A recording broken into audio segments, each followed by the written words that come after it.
What's up, Krazy family? Hey, it's been a little bit since we did an interview, and this one's a blessing for me because, David, I met you a couple years ago, like during the ACE event. Right. And I didn't really knew who wrote your book that you wrote. David is a author of Images America, Kennywood Park, and he also is a member of ACE.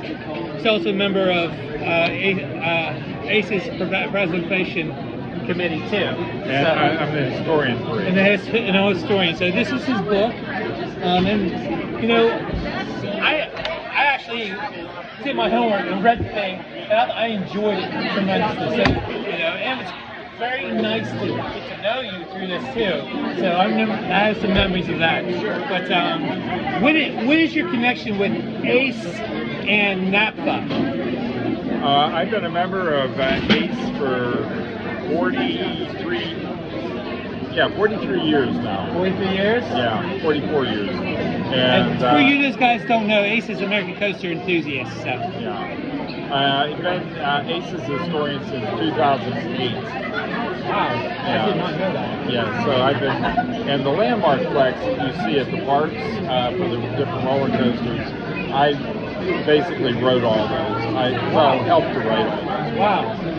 So, not all of them, but about a little more than half of them that have been presented since 2008 have been mine. Cool. What about NAPFA? Can you explain to the people? NAPFA is, I'm just a member with the National Amusement Park Historical Association. I've been a member with them since the 80s.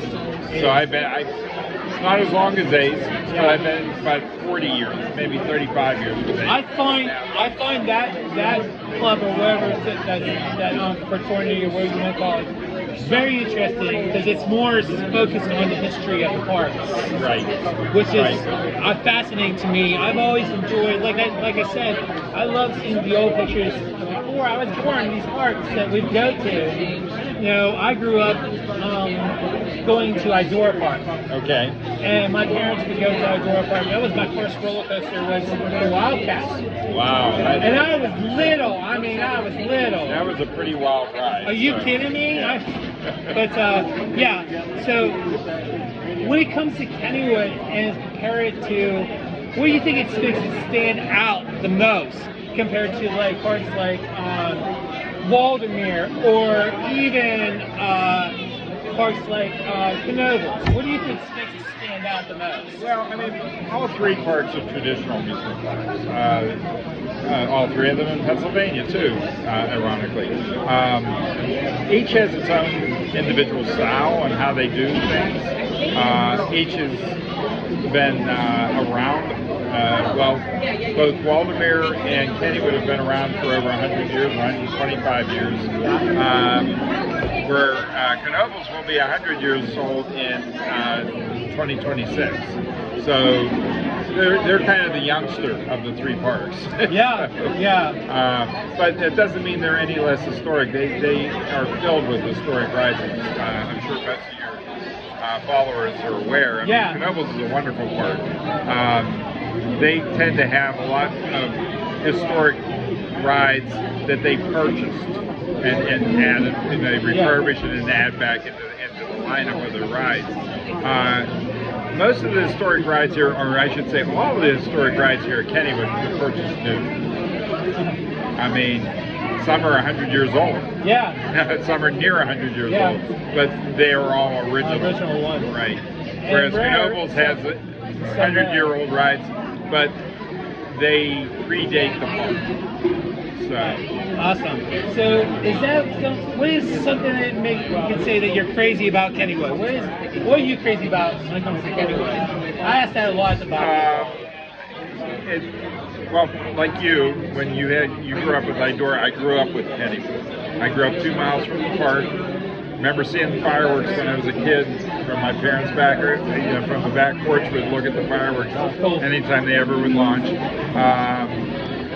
And when I was a young child, I used to always want my mother to drive by the park, especially in the off season, because I couldn't get enough of the place. I love this place. I hear you. And excuse me. And I've been a fan of the park for all my life. I mean, since I can remember, I've been coming to this park. I mean, my mother has pictures of me, not even a year old, at the park.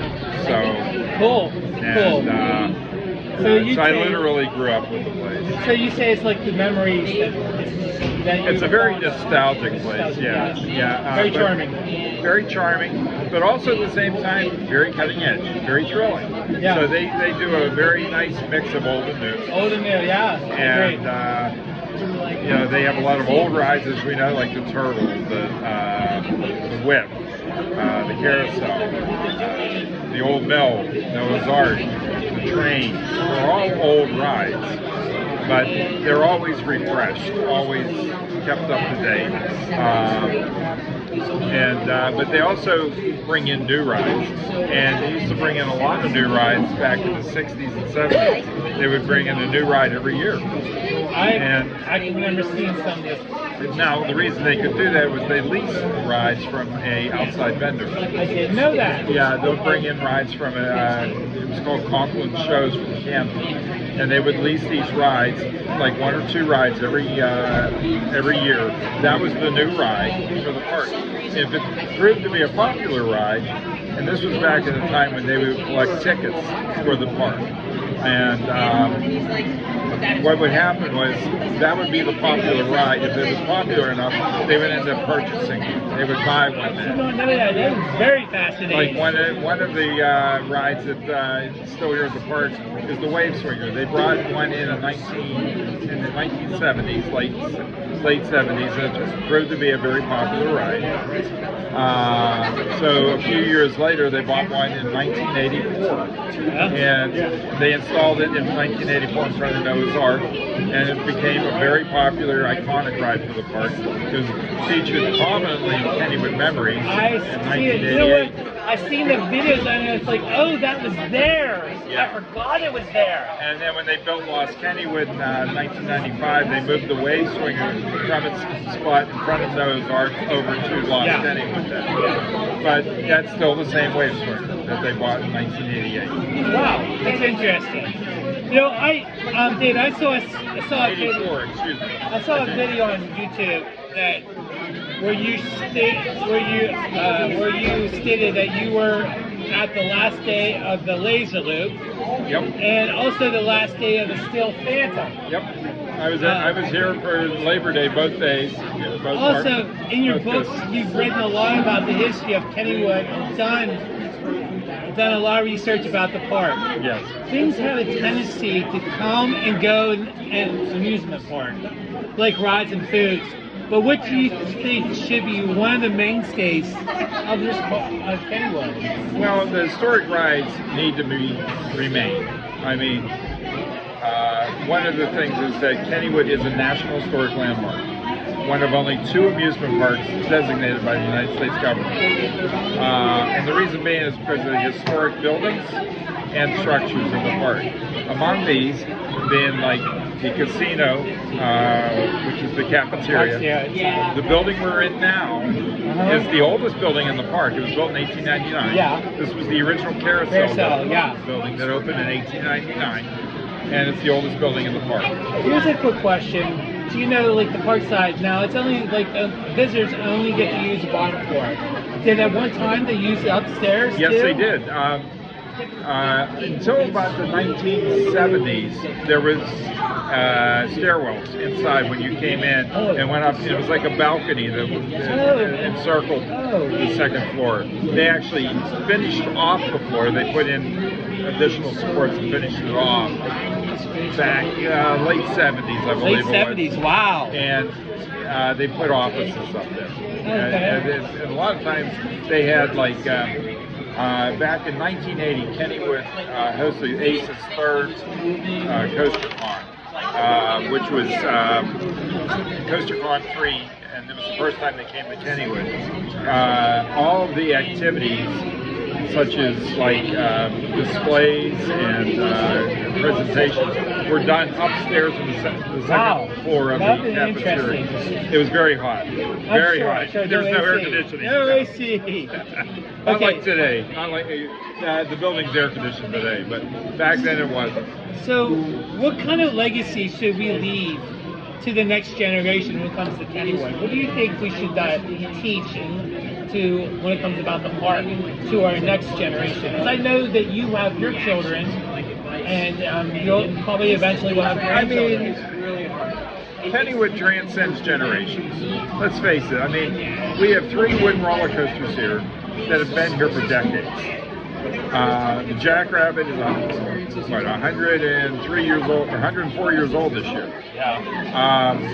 The Thunderbolt, although it was converted into the Thunderbolt in 1968. The ravine section of the Thunderbolt, which was the original Pippin roller coaster, was built in 1924. So it's 100 years old this year. So the Pippin, part of the Thunderbolt is 100 years old, although the Thunderbolt is not 100 years old. It was 1968 when the upper portion that you see on the main midway was added to the ride. The Racer was built in 1927, but ironically enough, they did open with the park back in 1899. I mean, the first roller coaster was added in 1901, and that is where Skyrocket is today. What was it called? Yeah, it went by a couple of names. It was called the Figure 8 Railway, very similar to the Leap the Dips up at Lakeland. Yeah. Was it there was but it was also called the Gee Whiz Dip the Dips. That's cool. I mean, what was Speedo Plane? Was that the same? Speedo Plane. Well, after that there was another. They had a scenic railway that was built where Lost Kennywood is today. Oh, okay. And then that was removed to build the Speedo Plane, which was a bigger, faster, with larger dips. Still a side friction roller coaster. Yeah. Similar to like Leap the Dips is, where it wasn't locked to the track. I think that's actually in your book. There's some of the pictures, guys. Go purchase this book because it's these pictures of these coasters we're talking about. It's really amazing. And I believe that was 1911 was when that was built.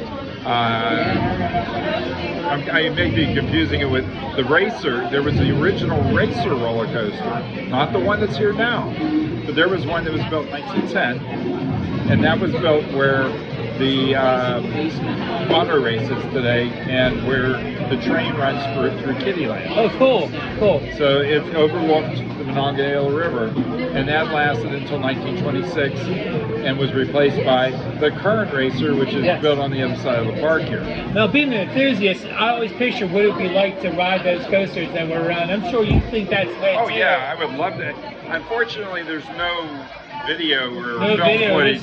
There's some pictures of them. There's some pictures of it, but it would have been wonderful to see film footage of it. The earliest coaster that they have film footage of is the Jackrabbit. I've seen that. And it was really cool because they're standing on the lift hill. I mean, they wouldn't be doing that now. And if you watch that video, it's identical to what it is today. And that lift hill is identical to the what Pippin would have been, right? Yeah, Pippin was similar. Yes. Very, very similar. Yes. Okay. But if you watch that old video or film footage of the Jackrabbit from the 1920s, it's identical to what it is today. Just the buildings that surround it are different. So it just shows you how the Jackrabbit has transcended 100 years of entertainment here in Pittsburgh. Yeah, it's become an integral part of it. It's a fun coaster, man. It's become an integral part of the Pittsburgh skyline. Yes, sir. I mean, everybody when they hear about Kennywood and they think of the Jackrabbit. They think of the Racers. They think of the Thunderbolt. They think of Noah's Ark, the auto race, the turtle. I mean, that's all. Those attractions are what makes Kennywood Kennywood, and that is why it became a National Historic Landmark. So those rides, those attractions, those buildings, structures have to remain.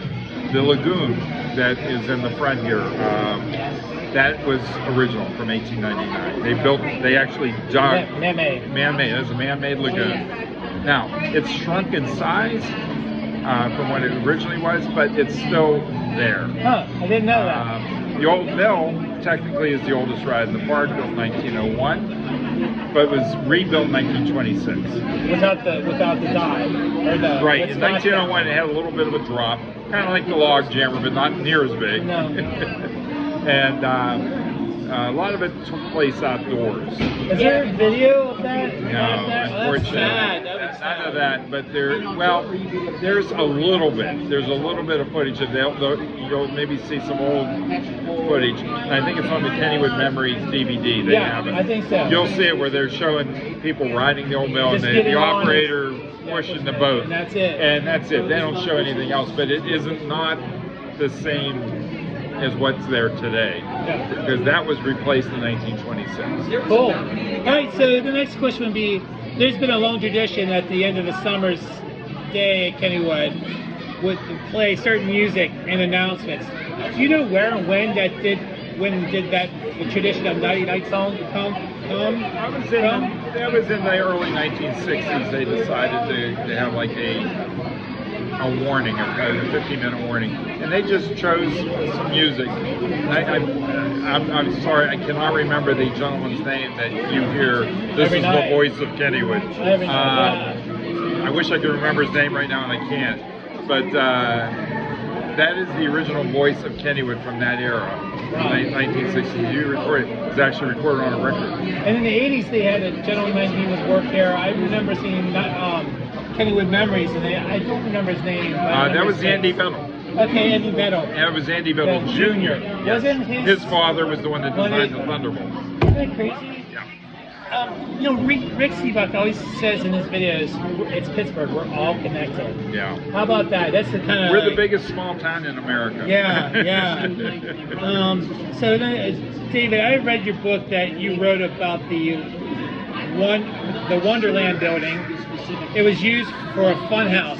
Yes. It said that it was the home to the Irish building, or Irish village, which was located. Where was that located? And what was the Irish building? Okay.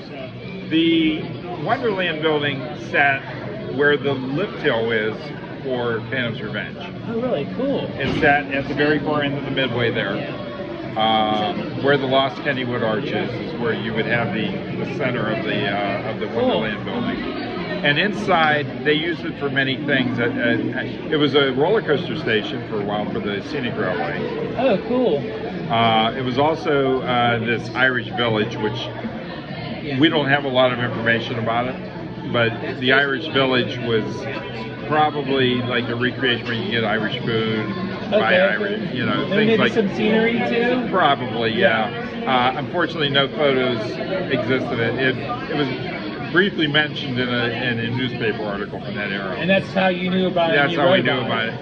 In the back of the basically what they did was they put funhouse stunts inside the building. Okay. And in the back of the building, they had a spiral slide. There is a picture of that somewhere. I don't think it's in my book, but there is pictures of that were used. If you look carefully, you can see it. And then eventually, that building was redone or removed and rebuilt and became what they known as the Bug House. It was a fun house. It was a two-story fun house where it wasn't like a Noah's Ark type fun house through dark corridors. It was like you go into like a pavilion of fun. And inside they had like a rotating barrel where they had the human roulette wheel where you get on a like... Yeah, I've seen those. Yeah, and they spin you out. Yeah. They had like shaky boards, all kinds of different stunts that you would find in a fun house. They had it on the first floor and the second floor. Huh. And That's interesting. Back in 1936 they removed that. And the reason they removed it was not because of injuries or anything of that nature, although today that would be a concern. Concern. But back then, that wasn't the reason they did it. It was during the Depression. And during the Depression, people would pay their 25 cents or whatever it was to go inside the building, and they wouldn't leave. They'd stay in there all day. It was like a playground inside. Yeah. And so they decided in 1936 to put in their first not the first, but they put in Dodgem cars. They used to have Dodgem cars up here where Skyrocket is now. What was that called? Scooters? Scooters. Yeah. I've seen some videos. They put those in 1936 because you paid your ticket, rode it, and get off, and then it made more money. Yeah, it made more money. That's really that was the real reason why they got rid of it. But it's really interesting because they used the second floor for storage. And in 1979, they started clearing out the building because they were going to tear it down, which was sad because at that time it was like, you know, one of the original buildings in the park. But as they were tearing it down, all the funhouse stunts were still up on the second floor, and the mirrors, the mirror maids, they're inside Noah's Ark now. Those are from the old bug house. Really? Yes. I did not know that. Yeah. That is fascinating. So, like, your knowledge of the history of this park I find it really fascinating. So, you're telling me a bunch of new stuff that I didn't know. It's really, really cool. And well, it was a lot of fun to research. And I talked to a lot of the old-time operators that were here at the park, many of which are now gone. My book's 20 years old. I mean, I talked with Tony Sacramento. I remember pictures. Yeah, he was the carousel operator for years. You know, talked with the Henniger family. You know, talked with Carl Hughes, who was a huge impetus behind me writing this book because his daughter Mary Lou Rosemeyer, who was the PR coordinator at the park, asked me to write the book. And the funny thing was, I agreed to it.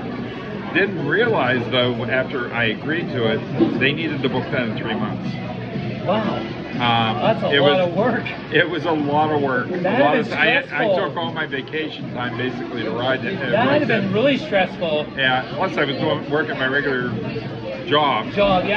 And I had a young son who, you know, at the time he was only like 4 years old, 5 years old. So.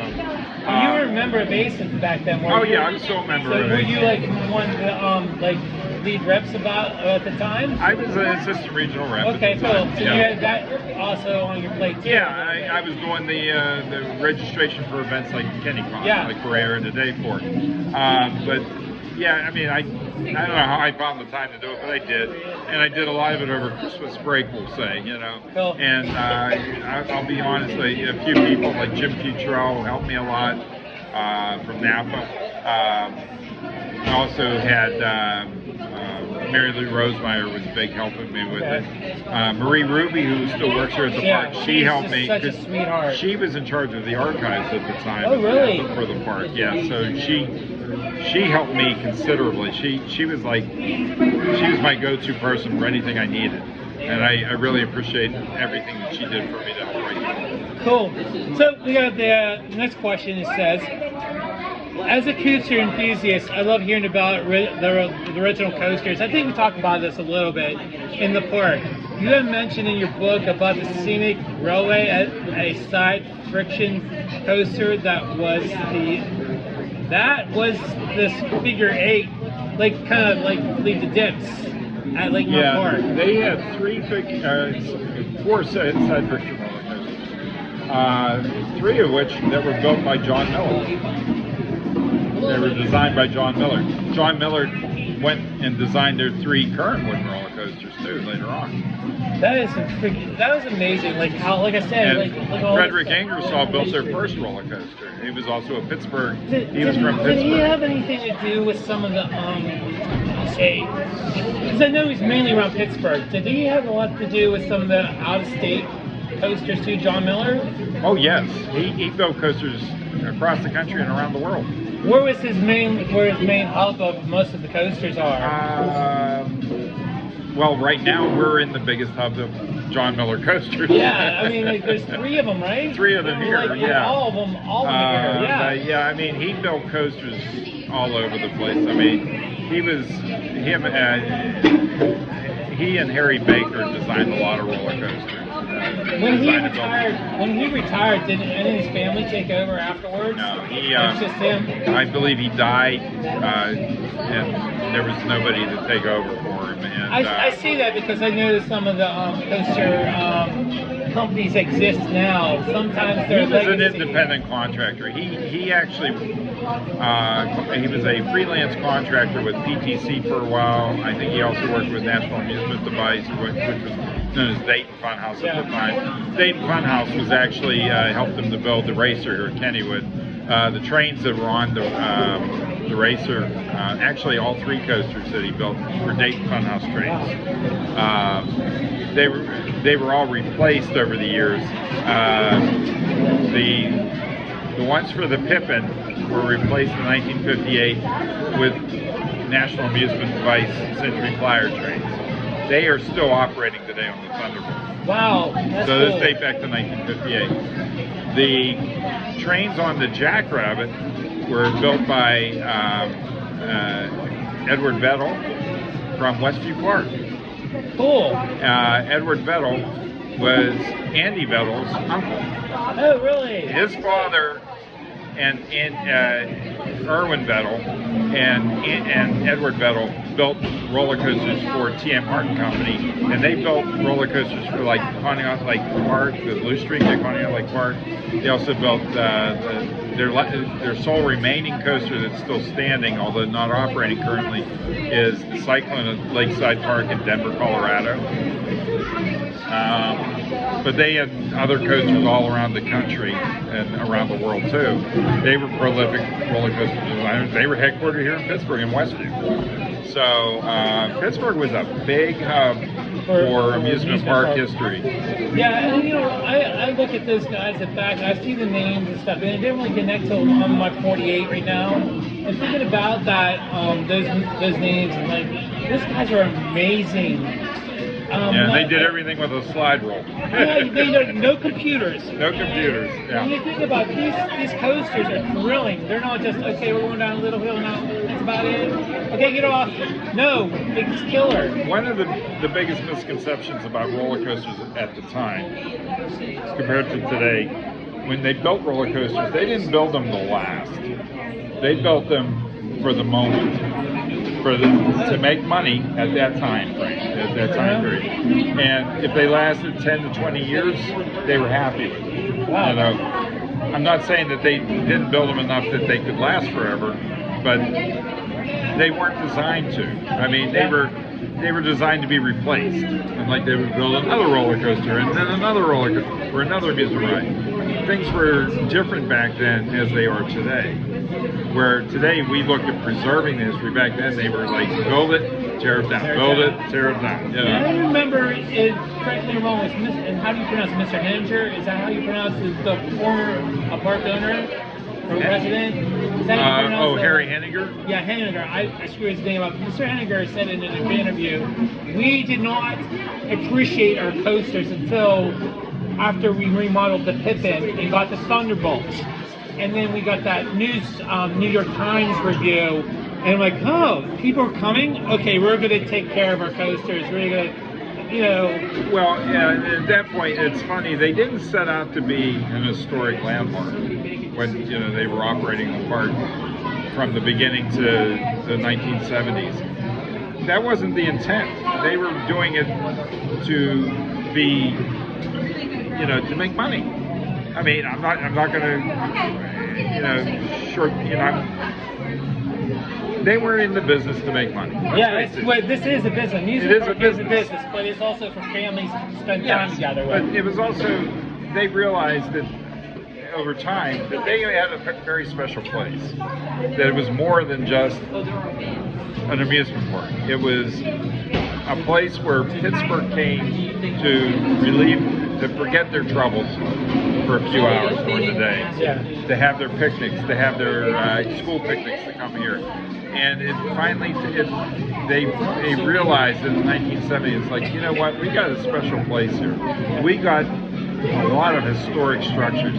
They were recognized by the International Association of Amusement Parks and Attractions, IAPA, and Carl Hughes, who was the president at the time, was the first living inductee of the IAPA Hall of Fame. All the other first year inductees, I believe it was 91 when he was inducted, were deceased. They were but they were legends like John Miller, because he invented the under friction design for roller coasters that locks roller coasters to the track. And that's how we get all the great crazy rides of today. Yeah. You know? Well, was it really with the Jackrabbit was the first with the up-stop wheels? Well, it was the first one here in Pittsburgh, and it was one of the first in the country. It wasn't the first, but it was one of the first. What was the first one? You know, we don't know. Don't know? We have an idea. We think it might have been the Jackrabbit at Seabreeze. Seabreeze. That is the oldest one operating, but there may have been some others that we're not sure. It's really fascinating how the progression of the technology has come. Yeah. So what do you think Kennywood has done correctly this year? Well, I think they've... the new park manager, Ricky Spicuzza, is fantastic. He grew up in the area. He grew up not far from where I grew up. And he gets Kennywood. He knows how special. Like you said, he worked here before. He worked here. He started in refreshments just like I did. I worked at the park too in refreshments. Oh, really? I didn't know that. So he started in refreshments. Unlike me, I decided to move on and go do something else. Yeah, I got a degree in IT. Oh, really? Whereas awesome. he decided to become, with recreation, parks and recreation management, and he ended up staying with Kennywood. Well, at the time, he ended up working for Idlewild, and then Sandcastle, and then he ended up here with Kennywood, back to Kennywood. And now he's general manager. He was just made a general manager a few weeks ago. But he gets it, and he understands how special the park is. Unfortunately, not everybody that's been in the interim felt that way. You know, we had general managers that wanted to tear old rides out, and they don't get it because they didn't grow up here, or they didn't care about it. It's the culture. They're looking at it as a business thing only. But Kennywood is very special. Kennywood has a lot of history, and I'm glad to see that we got somebody in charge now that understands that. He gets it and is willing to keep the vision alive. And preserve what we have. And to preserve everything. And also move on forward to newer stuff without destroying the old stuff. Yeah, they put in the potato smash bumper cars this year. A lot of people think it's a stupid, silly thing. You know what? It is. It is. Isn't that what an amusement park is? And it's Pittsburgh. It's so Pittsburgh. Why? What would we do? Just put another cars in and say, okay, go ahead. No, they just extra mile. It's just you're right. They went the extra mile. They went with the potato patch theme, which I think is ingenious. I mean, what more is there that's associated with Kennywood outside of the rides and the buildings than the potato patch fries? Everybody gets the potato patch fries when they come to Kennywood. Yeah, I know Rocky, she actually rides them now because you probably knew already, Raquel has cerebral palsy, so getting up and over the old cars was murder for her. And it still is a little bit, but they sit down lower, so she rides it. Yeah, I mean, it depends on the manufacturer, obviously, too. But yeah, I mean, I think it's a wonderful addition. The fact that they have 20 operating bumper cars now is a huge... Last year we were down to about 4 or 5. That was a nightmare. Yeah, and they knew it too. Yeah. They knew that they had to get replaced, and instead of just replacing them with just regular, ordinary bumper cars, they decided to go the extra mile, like you said. You know, so I agree with that. What do you think that they could probably maybe do a little bit better next year? Well, I think they're on the right track. They've been fixing up the park. It looks fantastic now. I mean, they've cleaned it up. They brought back a lot of the gardens that were kind of neglected over the last few years. We were missing that too. And the park is looking better than I remember it looking in years. David, do you remember? We used to have. I'm actually looking out by Kittyland, and I remember when I was a kid, there was this beautiful flower calendars out there. Yeah, I mean, I don't know.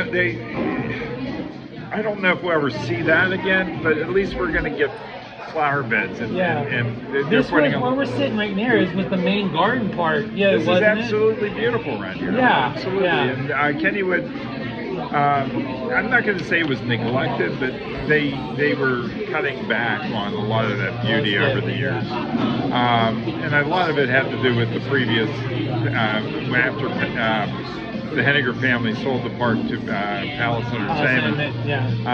Some things weren't necessarily done the way they should have been. Yeah, I agree. However, there's been a change in management again. Things seem to be improving.